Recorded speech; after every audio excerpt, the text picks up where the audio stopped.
ہریا عقیدے والا کہنے لگا لوگو خالق کوئی نہیں، مالک کوئی نہیں، اس زمین و آسمان اس زمین و آسمان دے نظام نو چلان والا کوئی نہیں۔ اسی طرح حضرت امام ابو حنیفہ رحمۃ اللہ علیہ دا ایک دہریا عقیدے والے دے نال مناظرہ طے ہو جاندا ہے۔ یہ جناب کہندا ہے اللہ کوئی نہیں، خالق کوئی نہیں، مالک کوئی نہیں، اس دنیا دے نظام نو چلان والا کوئی نہیں۔ حضرت امام ابو حنیفہ رحمۃ اللہ علیہ جس وقت جناب پنڈال دے اندر پہنچتے ہیں، یہ کہنے لگا امام صاحب جی لیٹ کیوں آئے دے، لیٹ کیوں پہنچے دے؟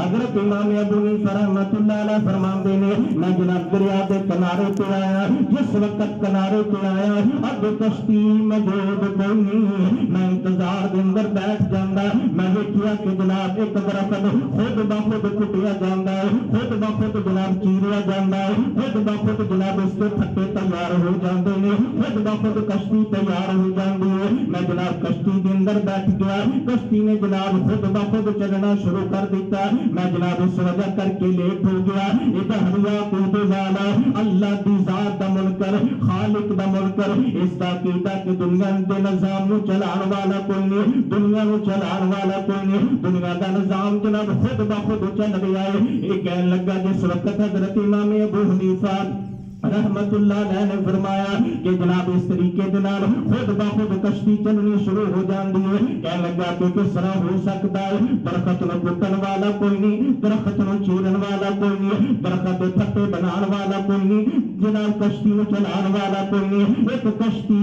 خود بخود کس طرح چل سکتی ہے؟ جناب حضرت امام ابو حنیفہ رحمت اللہ علیہ فرماندے نے ایک چھوٹا جہا درخت خود بخود پٹیا نہیں جا سکتا، پھٹے جناب خان تو بغیر، لوہار تو بغیر جناب چیرے نہیں جا سکتے، ایک چھوٹی جی کشتی خود بخود چل نہیں سکتے، ملا تو بغیر چل نہیں سکتے۔ حضرت امام ابو حنیفہ رحمۃ اللہ علیہ فرماندے نے اتنی بڑی دنیا جو، اتنا بڑا دنیا کا نظام جو، فرمایا سارے دا سارا نظام کس طرح چل سکتا ہے؟